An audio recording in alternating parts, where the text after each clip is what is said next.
কাতারের রাজধানী দোহায় মঙ্গলবার বিকেলে বিমান হামলা চালিয়েছে ইসরায়েল। ইসরায়েলি প্রতিরক্ষা বাহিনী হামলার তথ্য নিশ্চিত করে জানিয়েছে, হামলার লক্ষ্য ছিল ফিলিস্তিনি সশস্ত্র গোষ্ঠী হামাসের শীর্ষস্থানীয় নেতারা, যারা ৭ অক্টোবর ইসরায়েলের উপর সম্ভাব্য হামলার পরিকল্পনা করেছিল। আইডিএফ জানায়, এসব নেতারা বহু বছর ধরে সন্ত্রাসী কর্মকাণ্ডে জড়িত ছিলেন এবং ইসরায়েলের বিরুদ্ধে চলমান যুদ্ধের নেতৃত্ব দিয়ে আসছিলেন।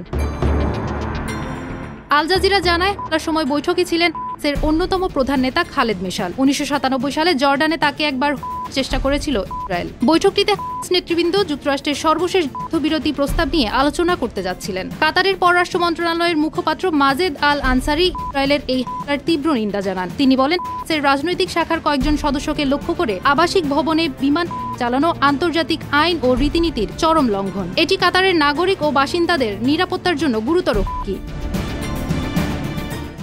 এ ধরনের পরোয়া আচরণ এবং আঞ্চলিক নিরাপত্তা নিয়ে তাদের ধারাবাহিক ছিনিমিনি খেলা কোনোভাবেই সহ্য করা হবে না বলে হুঁশিয়ারি দেন মাজেদ আল আনসারি। কাতার তার নিরাপত্তা ও সার্বভৌমত্ব রক্ষা করতে সর্বোচ্চ পর্যায়ে প্রস্তুত।